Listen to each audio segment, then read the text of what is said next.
আজকে আমরা পবিত্র রমজানুল মুবারক চলতেছে। এই রমজান মাসের এমন 5টি আমলের কথা জানব, যেই 5টি আমল আমরা এই রমজান মাস থাকাকালীন কখনোই ছাড়ব না ইনশাআল্লাহ।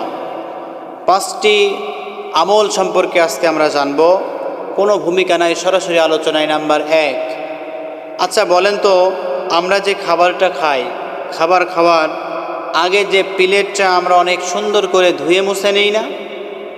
অবশ্যই আমরা ধুয়ে নেই, আমি অন্তত ধুয়ে নেই। আপনারা কি করেন বলুন তো দেখি? হ্যাঁ, আপনারাও ধুয়ে নেন। সবাই প্লেটটা খাবার আগে ধুয়ে নেয়, মুছে নেয়, পরিষ্কার করে নেয়, যেন প্লেটটাতে খাবার মতো একটি পরিবেশ তৈরি হয়। খাবার খেতে হলে যেমন প্লেটটা সুন্দর করে ধুয়ে নিতে হয়, মুছে নিতে হয়, ঠিক তেমনই জান্নাতুল ফিরদাউস পেতে হলে রহমত, মাগফিরাত, নাজাত, 3টা জিনিস দিয়ে, 3টা দশক দিয়ে রব্বুল ইজ্জাত জালাল কিন্তু রমজানুল মুবারক মাসকে সাজিয়ে দিয়েছে। এই 3টা দশকে আমাকে আপনাকে বেশি থেকে বেশি ইস্তেগফার পাঠ করে করে আমার আপনার জীবনের গুনাহকে, ওই যে প্লেটকে ধুয়ে মুছে নেওয়ার মতো করে আমার আপনার জীবনের গুনাহকে ধুয়ে মুছে নিতে হবে ইস্তেগফার দিয়ে। বলেন সুবহানাল্লাহি ওয়া বিহামদিহি। কারণ আমাদের জীবনে অনেক ময়লা, অনেক আবর্জনা আমাদের জীবনে রয়েছে। শরীরে ধুলা লেগেছে, ধুলাটা আপনি পরিষ্কার করেন, কিন্তু আপনার মনের ভিতরে যে ময়লা, মনের ভিতরে যে আবর্জনা লুকিয়ে আছে, সেটা আপনি কেন পরিষ্কার করবেন না? পরিষ্কার করার দরকার আছে না? অবশ্যই আছে প্রিয় ভাইরা। পরিষ্কার করতে হলে আমাকে আপনাকে বেশি থেকে বেশি ইস্তেগফার পাঠ করতে হবে।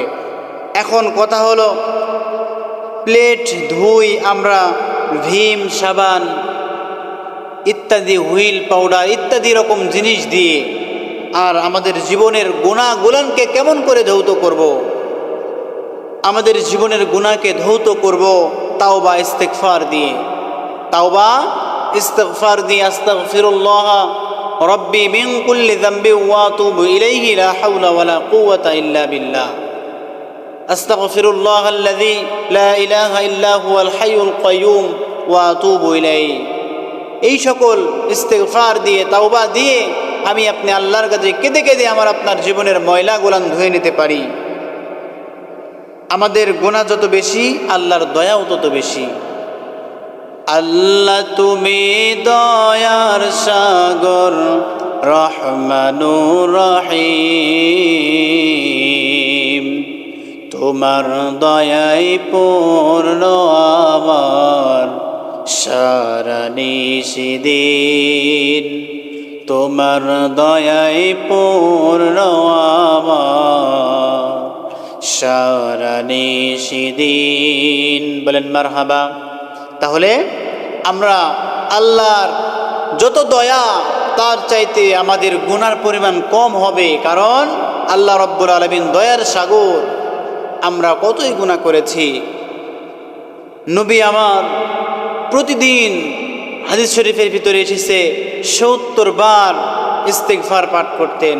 আরও একটি হাদিসে এসেছে, নবী আমার প্রতিদিন 100 বার ইস্তেগফার পাঠ করতেন। 2টা হাদিস মিলে হয় প্রতিদিন আল্লাহর নবী সাল্লাল্লাহু আলাইহি ওয়াসাল্লাম 70 থেকে 100 বারের অধিক ইস্তেগফার, তাওবা পাঠ করতেন। বেশি থেকে বেশি তাওবা ইস্তেগফার পাঠ করবেন, কারণ হতে পারে এই রমজান আপনার জীবনের শেষ রমজান। আপনি এই রমজান আর নাও পেতে পারেন।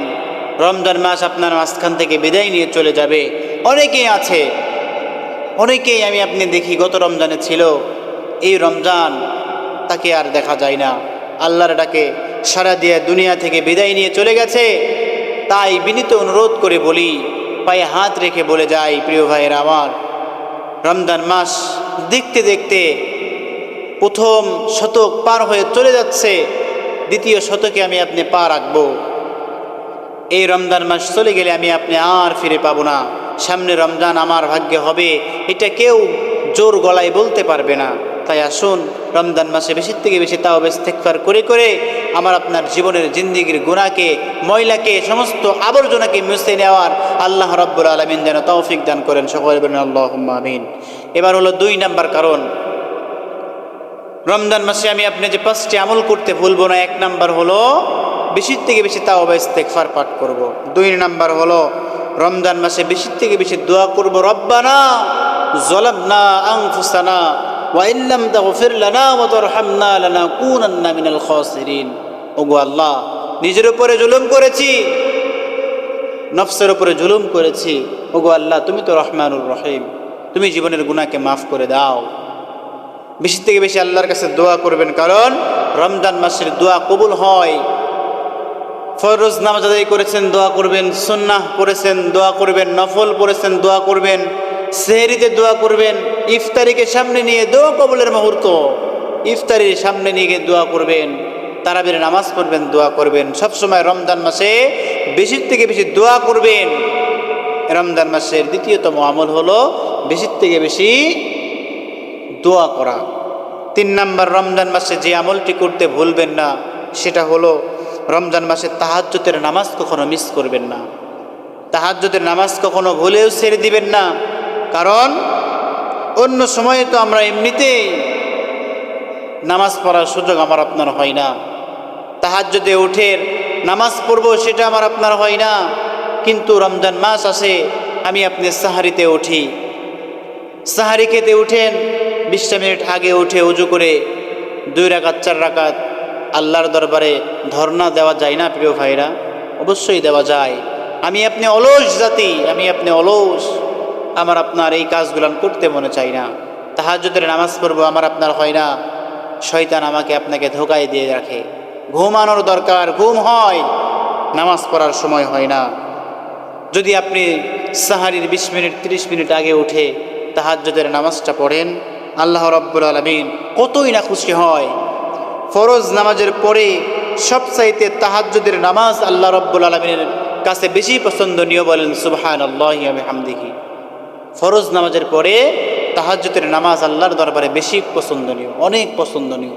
তাই আমি আপনি রমজান মাসে রাতের আধারে সিজদা দিয়ে আমি আপনি আল্লাহকে খুশি করব। রাতের আধারে যারা সিজদাতে রয়, 2 চোখের অশ্রুতে নদী যেন বয়। রাতের আধারে যারা সিজদাতে রয়, 2 চোখের অশ্রুতে নদী যেন বয়। ছলনার হাতছানি যত আসুক, পিছনে ফিরেও সে তাকায় না। যাদের হৃদয়ে আছে আল্লাহর ভয়, তারা কভু পথ ভুলে যায় না।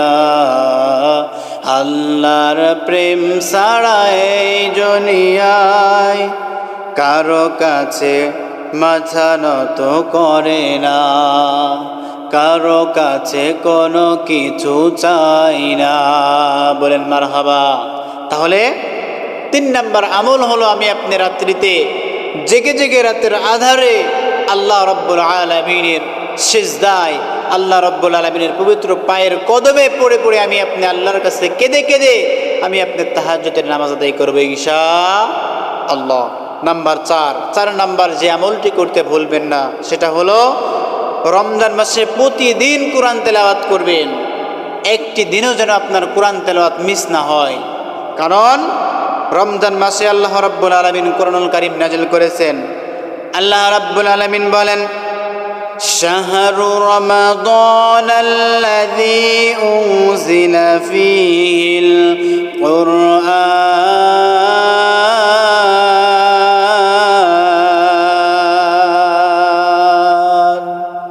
রব্বুল আলামিন এই রমজানুল মুবারকে কুরআনুল কারীম নাজিল করে দিয়েছেন, বলেন সুবহানাল্লাহ। কারণ এটা হলো মানুষের হেদায়েত এর জন্য কিতাব, হেদায়েত স্বরূপ এই কুরআনুল কারীম। আমাকে আপনাকে প্রতিদিন কুরআনুল কারীম আমি আপনি তেলাওয়াত করব ইনশাআল্লাহ। এবার আসুন সর্বশেষ যে 5 নম্বর আমলটি কখনো করতে ভুলবেন না রমজান মাসে, সেটা হলো তারাবির নামাজ প্রতিদিন পড়বেন। তারাবির নামাজ বাদ দেওয়া যাবে না প্রিয় ভাইরা। দেখা যায় মসজিদে মুসল্লি হয় না, প্রথম 10টা দিনে মুসল্লি হয়, পরের 10টা দিনে মুসল্লি হয় না, পরের 5টা দিনে মুসল্লি হয় না। আবার যখন ওই যে খাগড়াই বাতাসা খাওয়ার সময় আসে, জিলাপি খাওয়ার সময় আসে, তখন আবার মসজিদে জায়গা দেওয়া যায় না। কথা বলেন ঠিক কিনা? এমন হয়ে থাকে। কিন্তু আমি আপনি রমজান মাসে তারাবির নামাজ কখনো ছাড়ব না, তারাবির নামাজ বাদ দিব না। এই 5টা আমল কখনোই ছাড়বেন না। আল্লাহ রাব্বুল আলামিন এই 5টা আমল এর বিনিময়ে আমার আপনার জীবনকে পরিবর্তন করে দিতে পারে। আল্লাহ রাব্বুল আলামিন যদি চান আমার আপনার জিন্দেগীর সমস্ত গুনাহগুলোকে মাফ করে দিতে পারে। আল্লাহ রাব্বুল ইজ্জাত ওয়াল জালাল এই 5টি আমল করে করে আমার আপনার জিন্দেগীর গুনাহকে মোচন করে নিয়ে রব্বুল ইজ্জাত ওয়াল জালাল যেন আমাদেরকে মাসুম বাচ্চা হিসেবে কবুল আর মঞ্জুর করেন। সকলে বলেন আল্লাহুম্মা আমিন। ওয়া আখিরি দাওয়ানা আলহামদুলিল্লাহি রাব্বিল আলামিন।